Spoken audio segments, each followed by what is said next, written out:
Welcome, viewers and listeners, back to our special 1980s horror-themed Season 7 of Dudes the Dead podcast.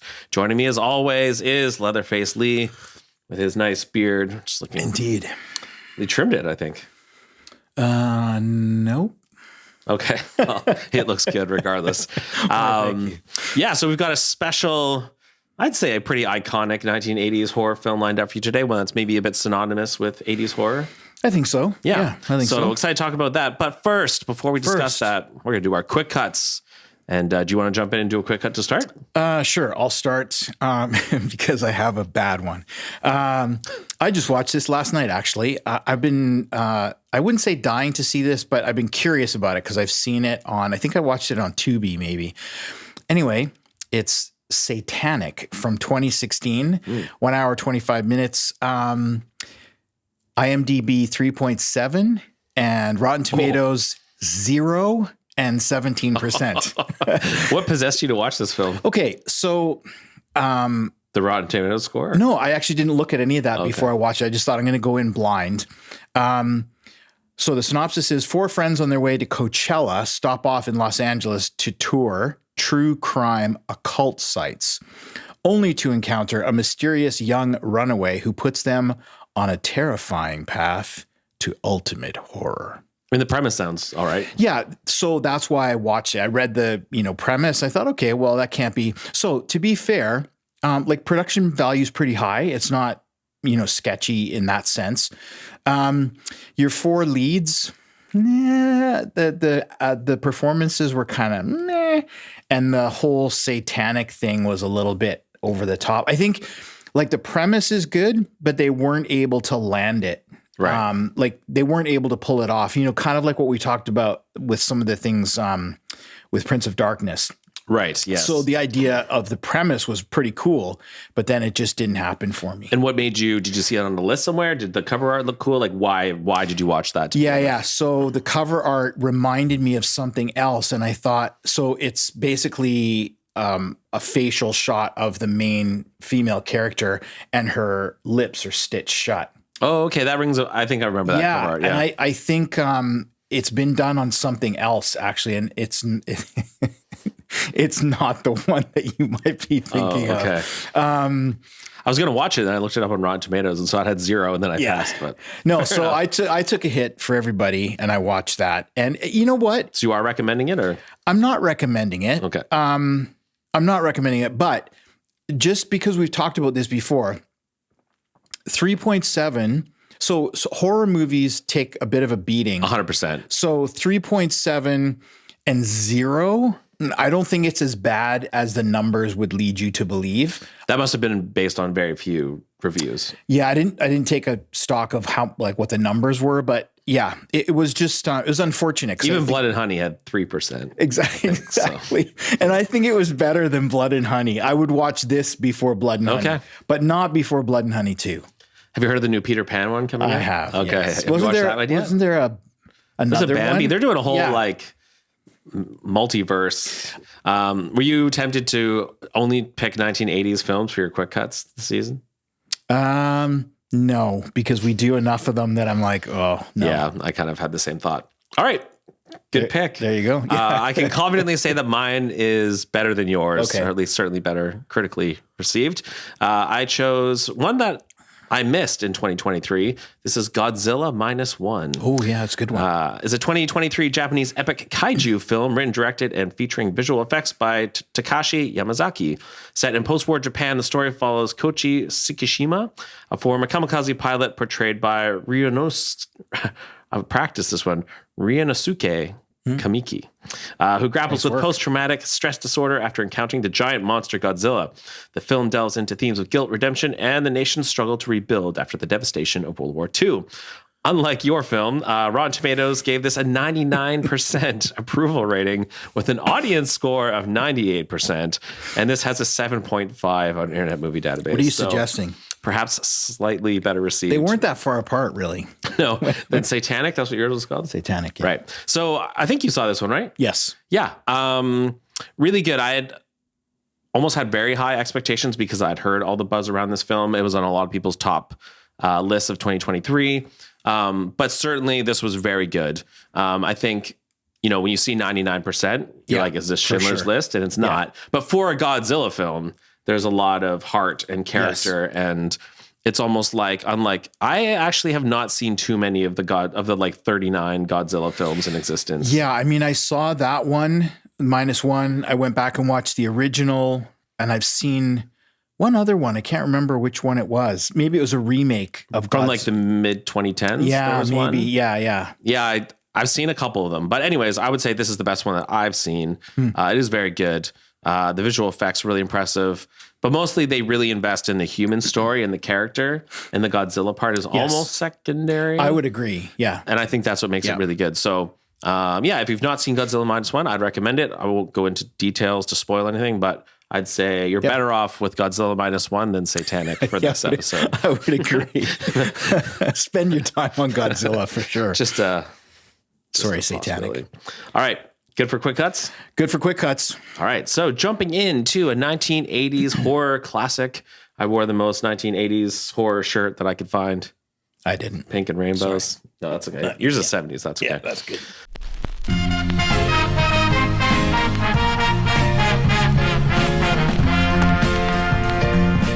So we are reviewing Creepshow, which is a 1982 American horror comedy anthology film directed by the great George A. Romero and written by another fairly well-known individual named Stephen King, who marking his screenwriting debut.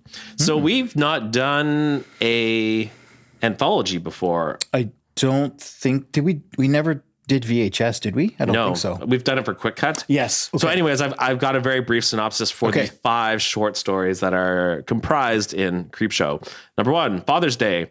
A murdered father rises from his grave seeking revenge. 2, the lonesome death of Jordy Verrill. A rural man, played by Stephen King, encounters a bizarre meteor.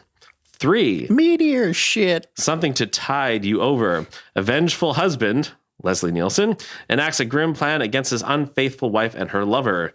Number 4, The Crate. A mysterious crate houses a deadly creature.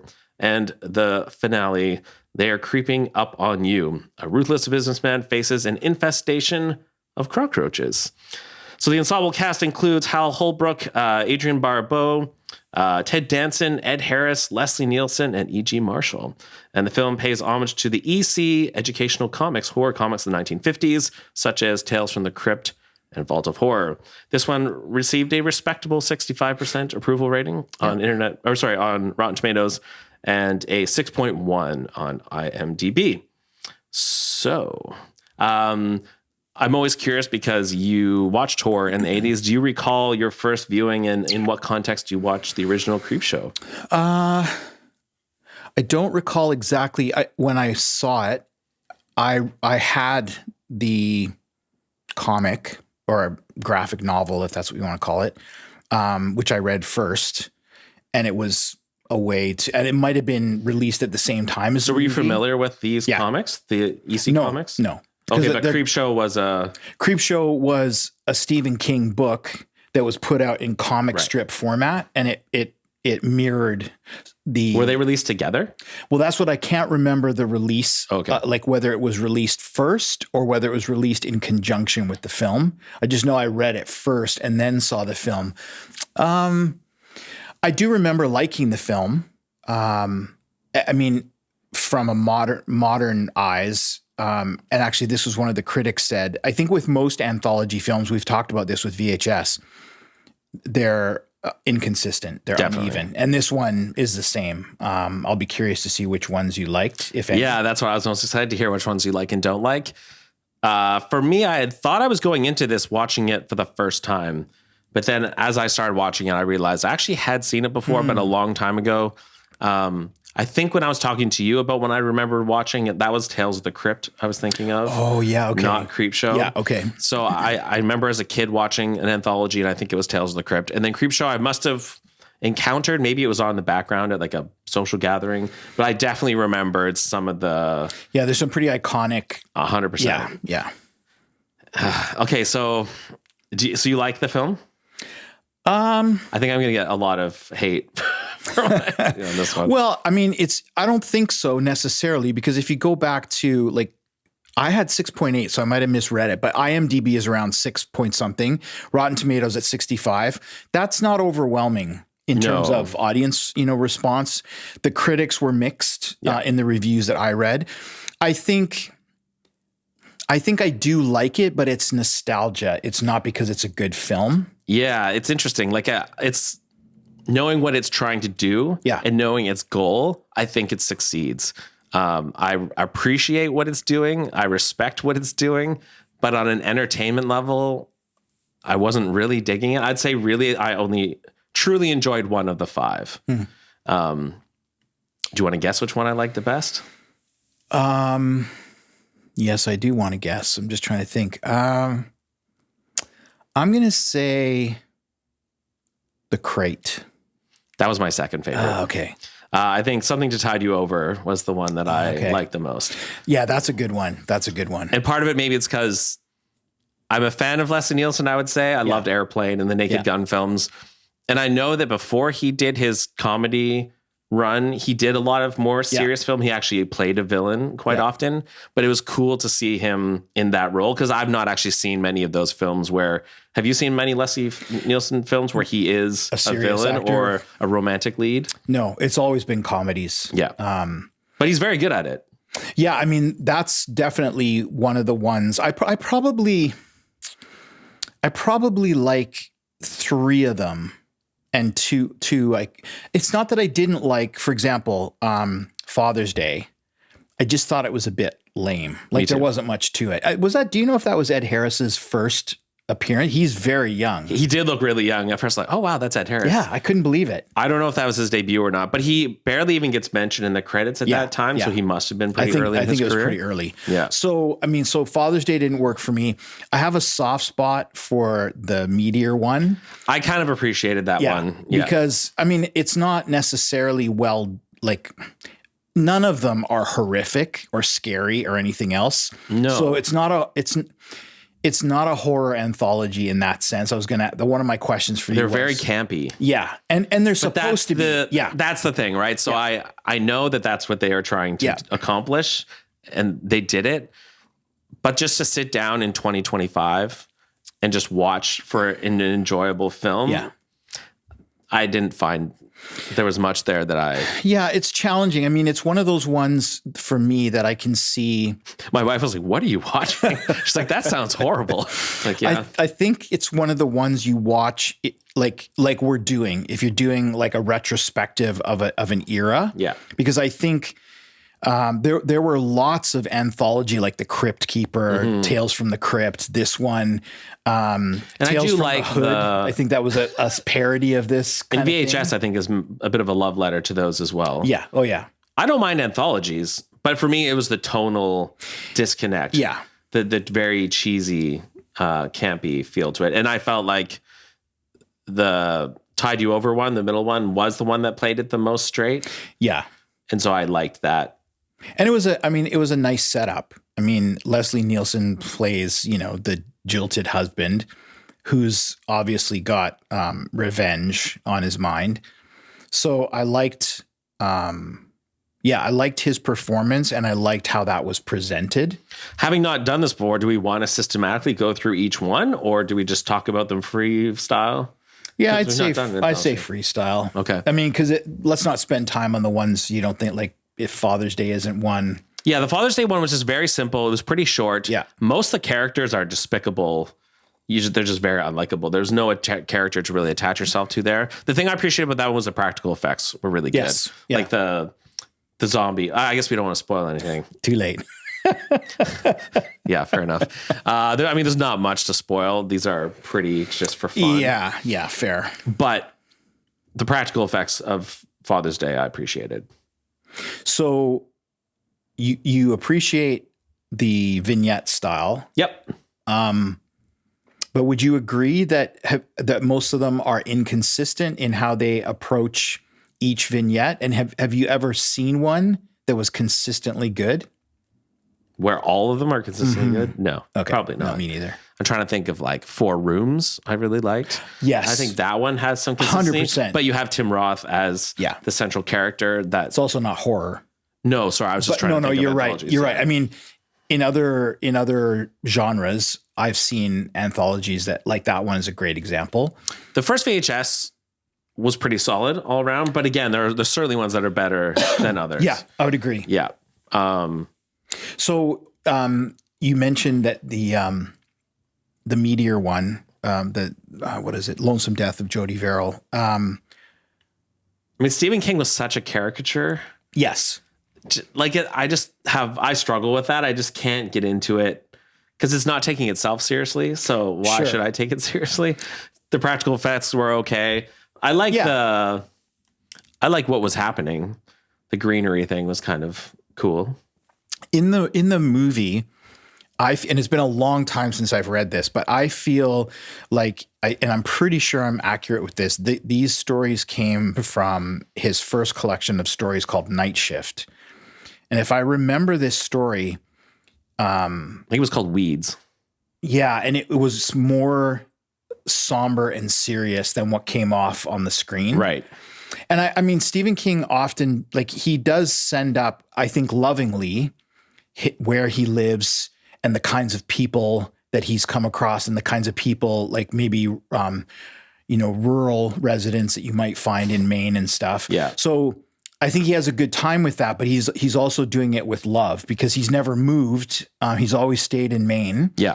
I think all the stereotypes in there. He's watching like pro wrestling and drinking, Bud Light drinking beers, and there's a lot of, I think there's a lot of Stephen King, although it's parody. I mean, he was an alcoholic during the 80s. Mm-hmm.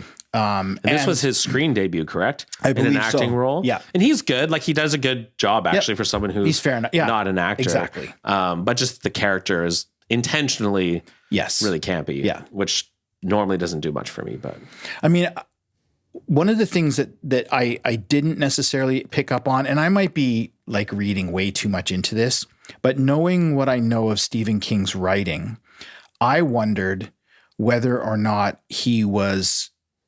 whether these stories, funny or not, were centering around some fatal flaws of men in particular. Although there's the one, the crate. The crate, yeah. With the female.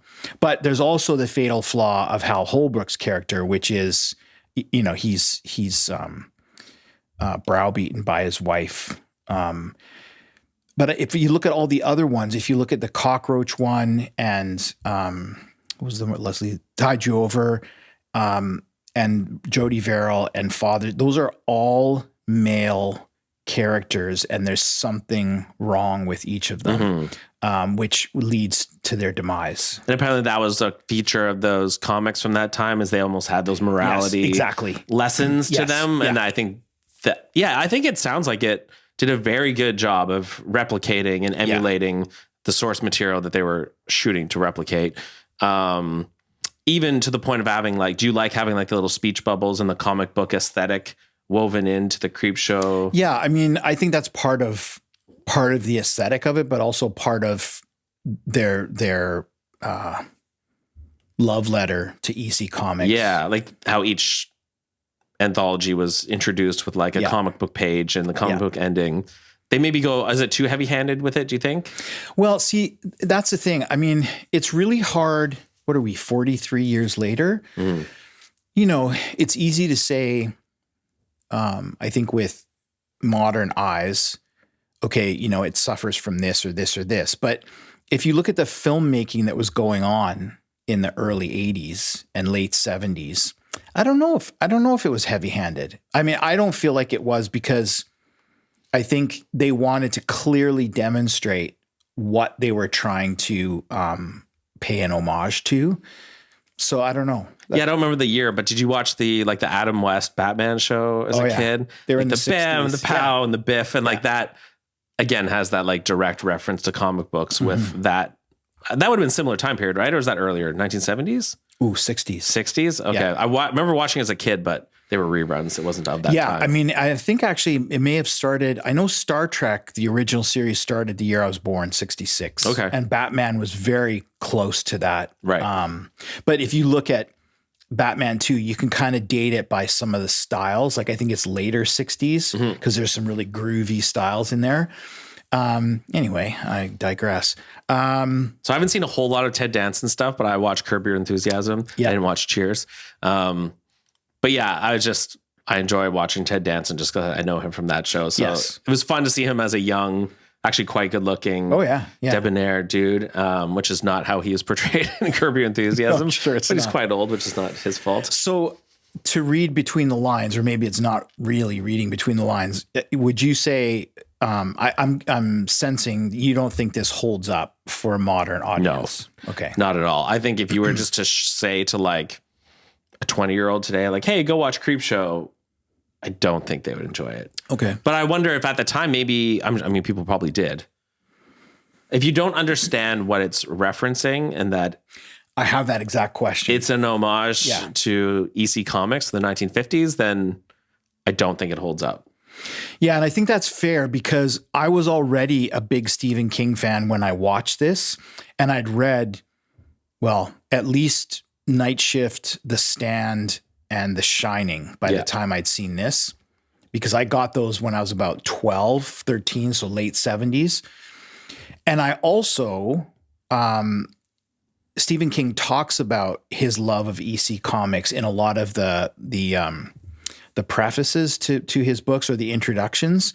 So I also knew that he loved that era. And the age that he's at, he's born in I can't remember the year he's born, but he's consciously a child in the 50s. So he has fond memories of that era.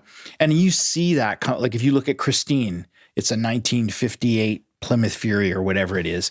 If you look at some of his other things, there's definitely 50s references, whether it's music or something else, right? So he has a real soft spot for this era.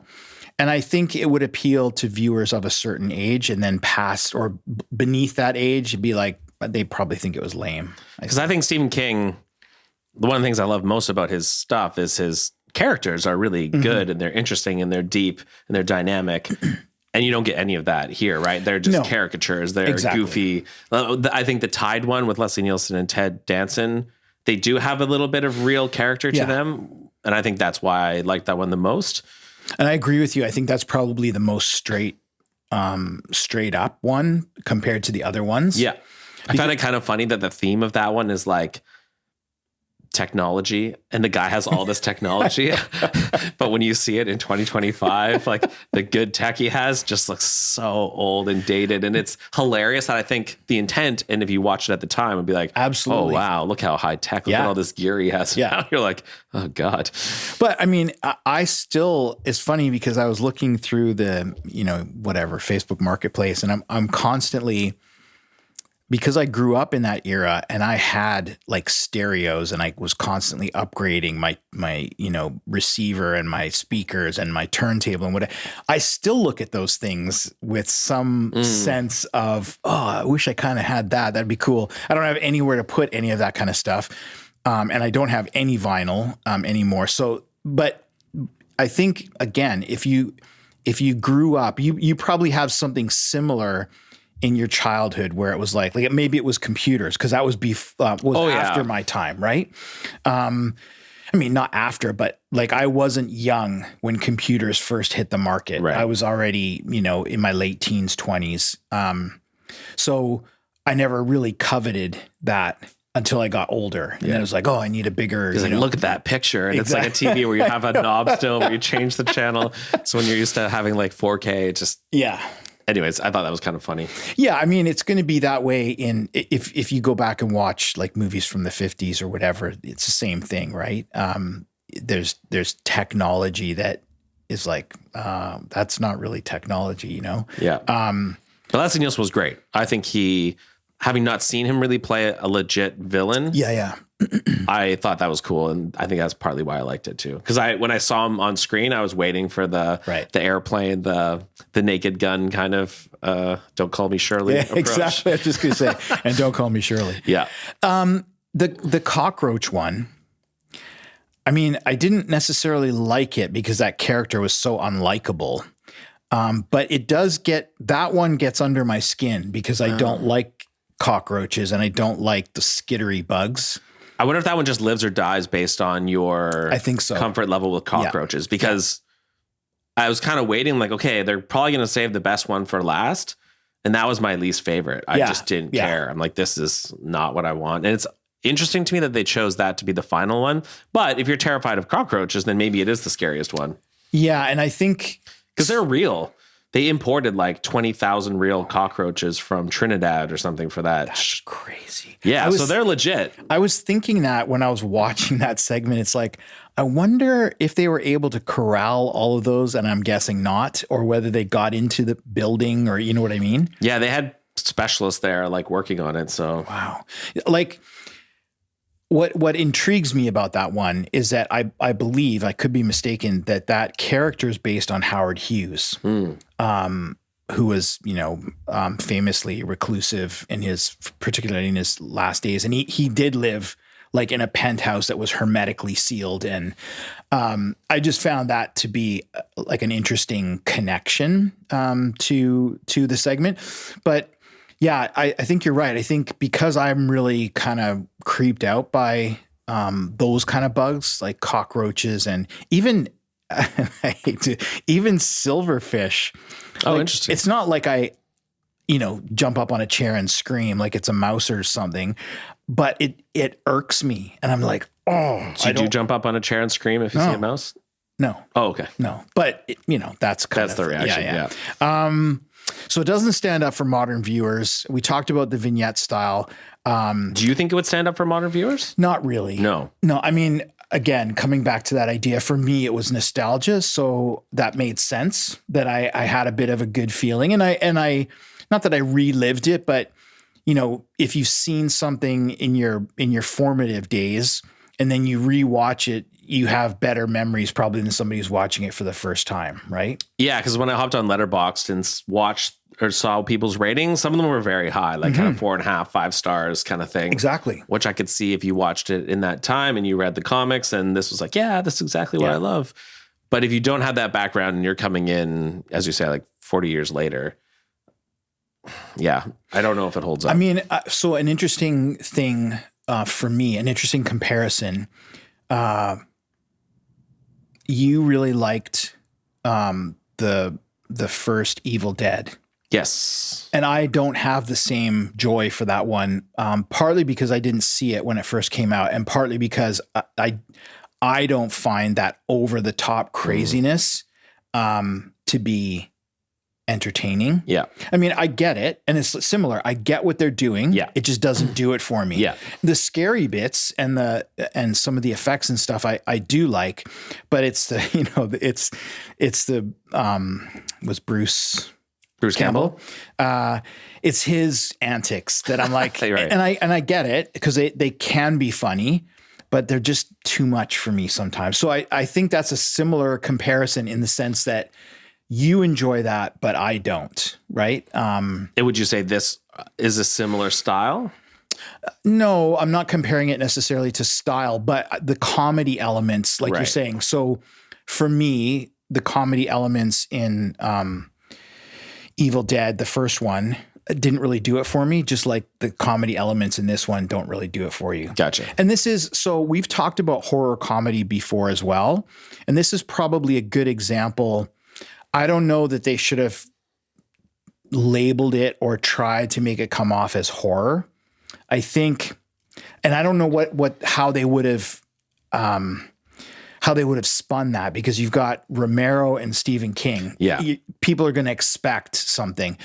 But then when you come into it and it's not serious, and some of the humor is maybe not that humorous, or some of it's just like, I don't really get it, then it doesn't come off, right? It's more horror themed rather than horror. Yeah, absolutely. It doesn't evoke any sense of horror, but it has that horror. There's not even a jump scare. There's nothing. No. Maybe in The Crate a little bit. Maybe. But you're right. I think if you went into this expecting any kind of scares, then, and it is labeled as horror, so exactly, you would be disappointed for sure. Yes, you would. And then the Crate one is just weird. Like, I think that one has not aged very well in terms of gender. Yeah. I mean, she's kind of a funny character, but just the idea that the guy like finds his wife so annoying that he wants to murder her is just, and he fantasizes about it. I don't think that ages super well. But maybe it was meant to be controversial at the time as well. Yeah, I think quite possibly. I mean, although that's another theme that comes up in Stephen King's many of his books is domestic abuse of one form or another. Often physical abuse, sometimes verbal abuse, sometimes it's just cheating on your partner or whatever. But yeah, I mean, but in this case, he's not really depicted as the villain for doing that. He's more the hero. Yeah. Which is funny. Because I mean, she's pretty. She's again, like you've used this word. She's a caricature of a certain type of person, but woman that we can probably all. She's verbally very abusive. She is right, and that caricature element puts her over the top. Like she's basically just one thing, right? She's drunk and she's abusive. Yeah. Those are two things, but they do go together. Yeah, and then I mean, there's is this spoilers? Like, are we? I don't even know if we can really do a spoiler. Yeah, I mean, at the end, maybe if there's something we want to talk about that's spoiler, but this is a bit of a special episode because of the anthology. Yeah, I mean, I think you touched on he fantasizes. There's that great scene where he pulls out a gun and shoots his wife, and everyone at the party is like, "Yeah, good for you." Yeah. Yeah, I mean, that probably doesn't age very well, but I don't know. I still find it kind of funny. Yeah, it's not meant to be taken very seriously. Of a certain age, but well, I kind of like the Lovecraftian spin that they take with this one. Okay. But then I don't know. The creature is not scary. No.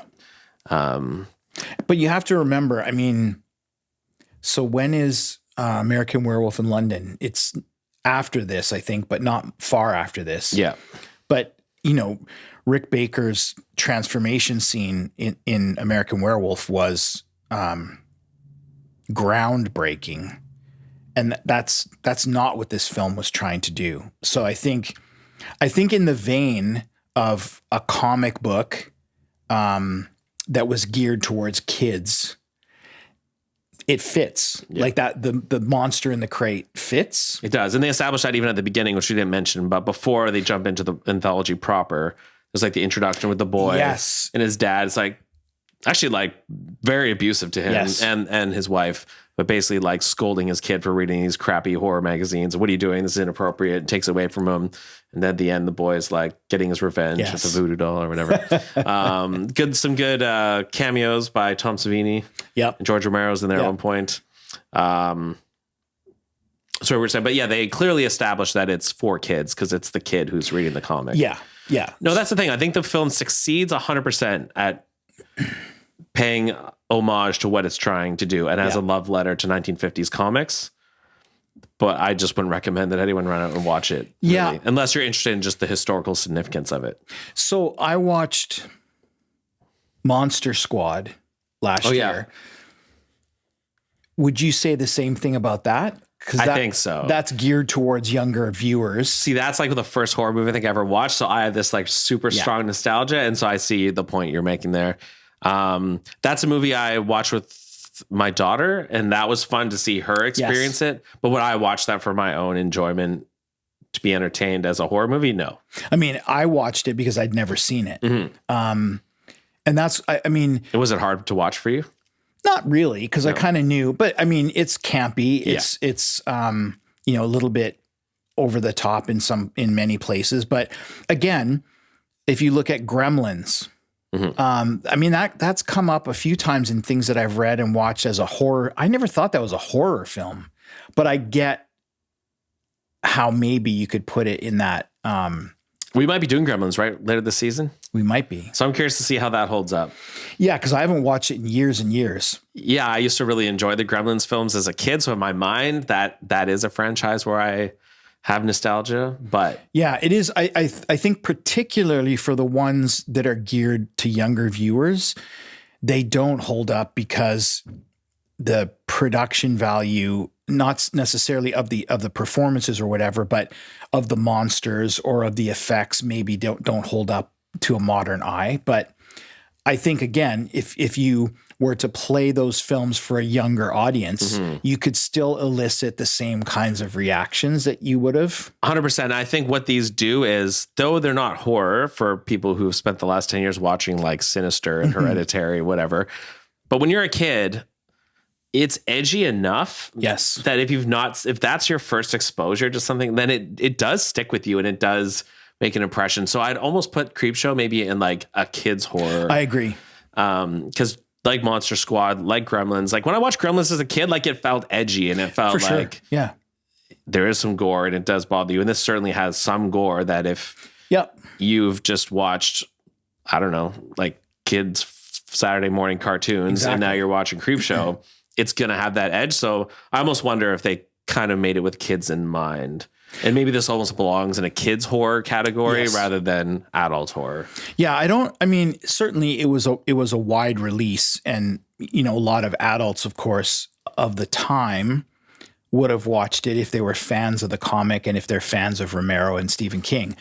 But I do think if you look at the movie as a whole, there's some themes, maybe like adultery and so on, that maybe don't hold up for kids, but in terms of the film itself, I think it's more of a kid's film than an adult film, particularly on rewatch. And I do agree there would be a category of kind of gateway horror films, and Monster Squad would be in there, or Goosebumps.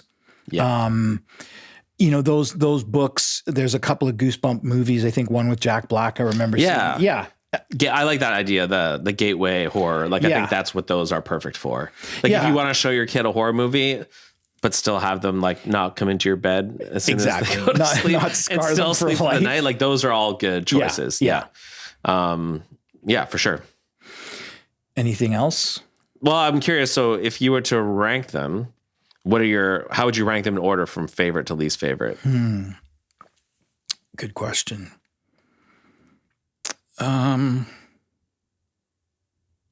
Least favorite. So my number 5 would probably be the Father's cockroach Day. one. Oh, cockroach one. Creeping Up on You. Yeah, me too.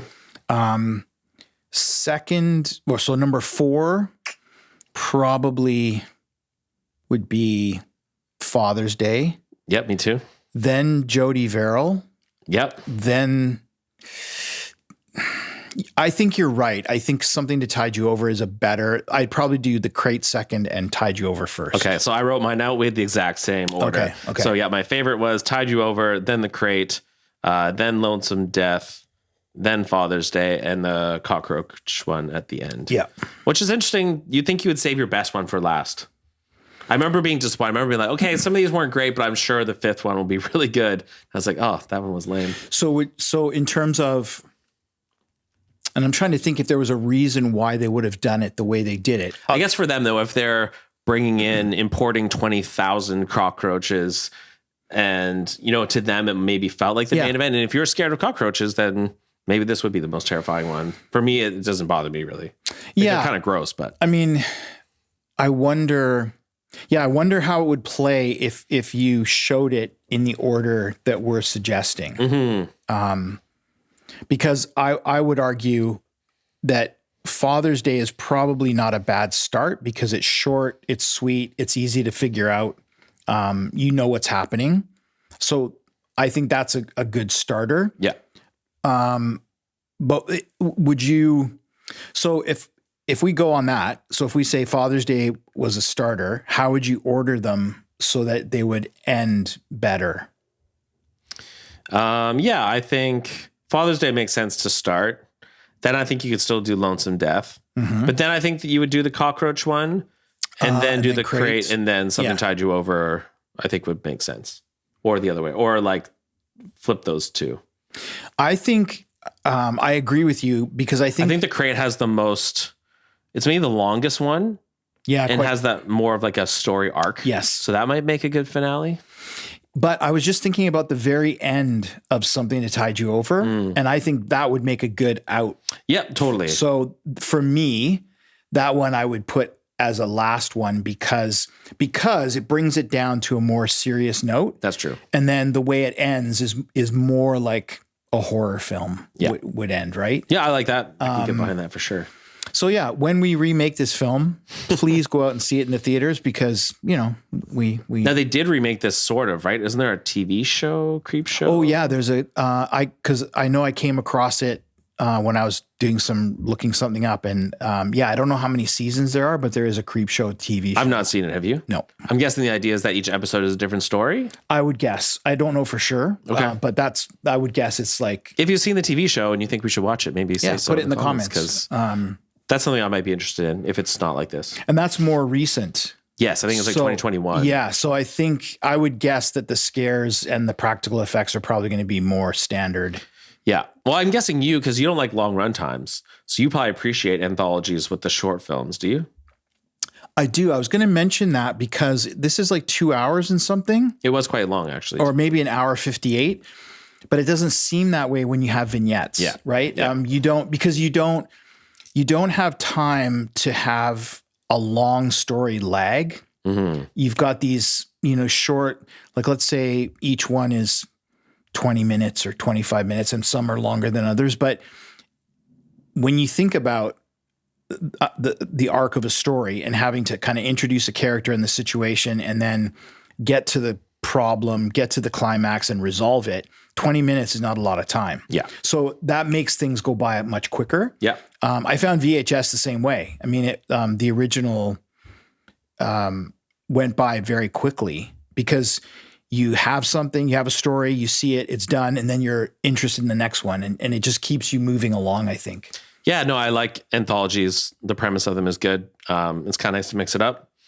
And it's not a huge commitment like a TV series that's going to be like seasons long. Yeah. But you still get that kind of feel, but in a shorter time period. So this being early in our list of 80s. Yep.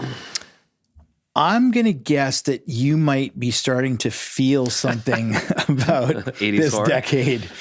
Yeah, I always kind of knew that the reason I haven't watched a lot of 80s horror is because on the surface, I'm like, I don't know if this is for me.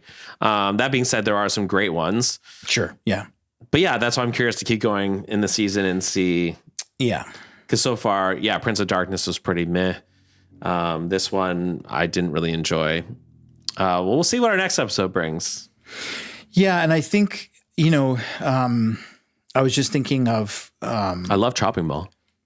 Yeah, that was awesome. I think talking about when we mentioned in our top 25 episode, and we were talking about kind of the turning points for horror, and you had really strong kind of mid-late 70s, and then you had slashers in the 80s. But the really scary stuff, and I'm thinking if you go back to the 70s, sure, I think Exorcist was really scary, but my son doesn't. He thinks it's a joke. Mm-hmm.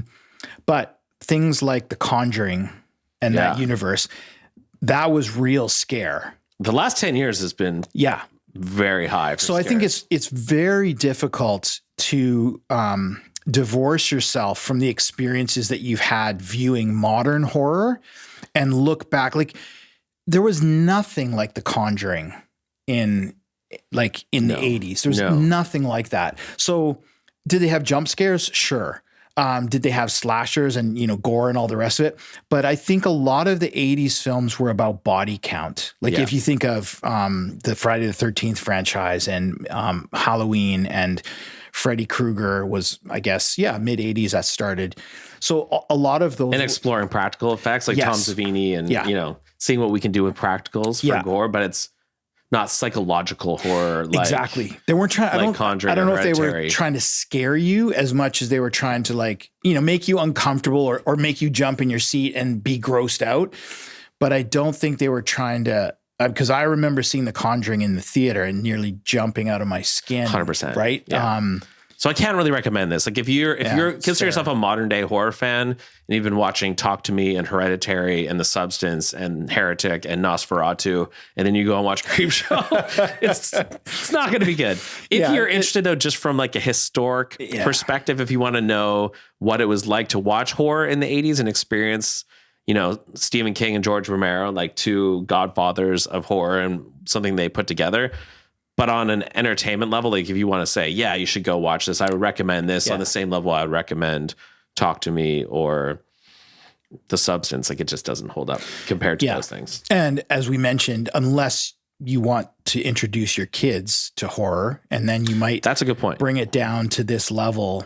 And I think it would be, for, you know, prepubescence, you know, 10, 11, 12, maybe even younger now because of how savvy young people are. I don't know. I just think it's unfortunate because, you know, it is what it is, but there's still old farts like me who want to see it. Yeah. So there you go. So as a love letter to 1950s horror comics, it 100% succeeds, but it just can't compete with modern day horror if you were put it on the same scale. And I was just going to say, I mean, so this might have been Roger Ebert, but I'm not sure. But the one quote we've already talked about, the critic said, Creepshow is uneven, but Creepshow is colorful, frequently funny, and treats its inspirations with infectious reverence. For sure. So I think that's a fairly accurate depiction. It does have colorful kind of set pieces. Definitely. It does have the odd laugh, you know, even if it's inappropriate laugh. For the time, the practical effects were good. Yeah. So there are those elements. And like I say, like we've said before for other things, you know, if you're a completionist and you want to see every Stephen King adaptation, I don't know why you would want to do that because there's some really bad ones. Or you want to see every one of George Romero's films, then, you know, you can put this on the list. But otherwise, I would give it a pass.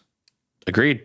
All right. So we're on the same page on this one. On the same page. So 2 thumbs down. 2 thumbs down. Sorry. Yeah, Sorry, people. 2 loving thumbs down. I appreciate what they're trying to do. Yeah, exactly. Okay. Well, that's it for this episode. Come back for some more 80s goodness in our next episode. And we'll see you in the aisles.